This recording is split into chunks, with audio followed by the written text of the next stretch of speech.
तब्बल 34 वर्ष डाव्यांचा गड आणि त्यानंतरची सलग 15 वर्ष ममता बॅनर्जींच्या तृणमूल काँग्रेसची एकछत्री राजवट. पण आता पश्चिम बंगालमध्ये इतिहास घडला. भारतीय जनता पार्टीने 206 जागा जिंकत पहिल्यांदाच पश्चिम बंगालमध्ये सत्ता स्थापन करण्याचा प्रयत्न करतायत. ते सत्ता स्थापन करतात. पण बंगालच्या विजयासाठी भाजपने जबरदस्त मेहनत घेतली. पंतप्रधान नरेंद्र मोदी आणि अमित शहा या जोडीने अख्खा बंगाल पिंजून काढला. रॅली, सभा, बैठका यांचा धडाका लावला. भाजपने एवढं सगळं का केलं? तर कोणत्याही परिस्थितीमध्ये बंगाल ताब्यात आणण्यासाठी. म्हणूनच भाजपसाठी हा केवळ एका राज्याच्या निवडणुकीचा विजय नव्हता, तर राष्ट्रीय सुरक्षेपासून ते हिंदुत्वाच्या अजेंड्यापर्यंत अनेक कारणांसाठी ही निवडणूक ही त्यांच्यासाठी अत्यंत महत्वाची होती. आजच्या या विश्लेषणामध्ये आपण या विजयामागची खरी कारणं, त्याचबरोबर ती पार्श्वभूमी आणि त्याचे दूरगामी परिणाम सविस्तर समजावून घेणार आहोत. व्हिडिओ शेवटपर्यंत अवश्य बघा. नमस्कार, मी सायली नलवडे कविटकर आणि आपण पाहताय विश्लेषण वाई. साल 2016 पश्चिम बंगालमध्ये भाजपच्या जागा आल्या होत्या केवळ 2. साल 2021 भाजपने जिंकल्या तब्बल 77 जागा आणि आता 2026 मध्ये जागा आल्या तब्बल 206. अवघ्या 10 वर्षामध्ये भाजपने 2 जागांपासून सुरू केलेला प्रवास हा 206 पर्यंत नेऊन ठेवला आहे. भाजपने पक्षीय पातळीवरती संघटनात्मक बळकटीकरण, हिंदू एकीकरण, राष्ट्रीय सीमा सुरक्षा, भ्रष्टाचार आणि हिंसा विरोधी मुद्द्यांवरती जोरदार काम केलं. 15 वर्षाच्या सत्तेची अँटी इन्कम्बन्सीची लाट, ममता सरकारच्या तुष्टीकरण धोरणाविरुद्धचा जनतेचा राग आणि केंद्र सरकारच्या विविध कल्याणकारी योजनांचा प्रभाव यामुळे भाजपला जवळपास 46% मतदान हे मिळाले आहे आणि ऐतिहासिक विजय देखील मिळाला. पण मुख्य मुद्दा हा आहे की भाजपने बंगालला एवढं गांभीर्यानं का घेतलं?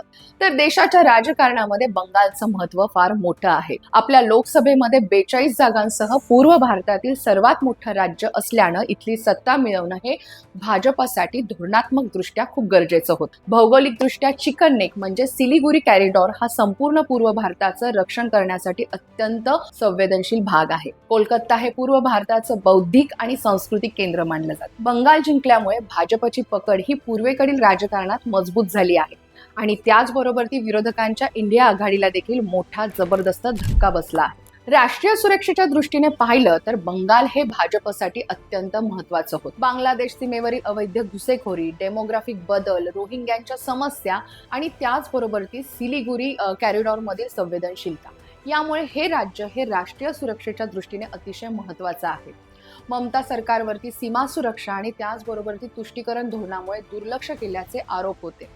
भाजपच्या सत्तेवर येण्यामुळे सीमा सुरक्षा, फेसिंग आणि पूर्व भारतातील अतिरेकी कारवायांविरोधी कठोर पावलं उचलली जाऊ शकतात, जे संपूर्ण देशाच्या हिताचं आहे. भाजपने बंगालमध्ये हिंदुत्वाचा अजेंडा राबवत संपूर्ण हिंदूंना एकत्रित करण्याचा प्रयत्न केला. राज्यातील मोठ्या मुस्लिम मतदारसंख्येमुळे ध्रुवीकरणाच्या राजकारणाविरोधात भाजपने हिंदू एकीकरणाची रणनीती ही यशस्वीपणे राबवली. रामनवमी, दुर्गापूजा, सनातन परंपरांचं संरक्षण आणि युनिफॉर्म सिव्हिल कोड सारख्या मुद्द्यांवरती जोर देत भाजपने सांस्कृतिक पुनरुत्थान आणि मतदार एकीकरण साधलं, ज्याचा फायदा हा भाजपला मतांच्या पेटीतून झालेला दिसला. आता ममता बॅनर्जी यांचा हा पराभव हा केवळ व्यक्तिगत पराभव नाहीये, तर संपूर्ण भाजप विरोधी गटाला मोठा धक्का आहे. विरोधी आघाडीतील एक प्रमुख चेहरा असलेल्या ममतांचा आणि त्यांच्या पक्षाचा पराभव यामुळे विरोधकांच्या मनोबलावरती गंभीर परिणाम हा होऊ शकतो, तो झालाय. कारण यानंतर ममता बॅनर्जी यांना भाजप विरोधाचं सोडा स्वतःचा पक्ष सांभाळणं देखील अवघड होऊ शकतं, कारण सत्तेविना तृणमूलची स्थिती अधिक बिकट होण्याची चिन्ह दिसत आहे. आता प्रश्न हा आहे की तृणमूल काँग्रेसच्या अस्ताला सुरुवात झाली आहे का? 15 वर्षाच्या सत्तेत भ्रष्टाचार, हिंसा, कुटुंबवाद आणि विकासातील घसरण यामुळे बंगालची जनता कंटाळली होती. अनेक मंत्र्यांचा पराभव झाल्यामुळे पक्षामध्ये फूट पडण्याची आणि त्याचबरोबर काही नेते भाजपकडे जाण्याची शक्यता वाढली आहे. म्हणूनच सत्तेविना पार्टीचा केडर टिकवणं हे ममतांसाठी शिवधनुष्य पेलण्यासारखं असणार आहे. तब्बल 3 दशकं डाव्यांनी बंगालचा गड राखल्यावरती ममतांची एंट्री झाली होती, पण सत्ता गेल्यावरती डाव्यांचा अख्खा गड हा उद्ध्वस्त झाला आहे.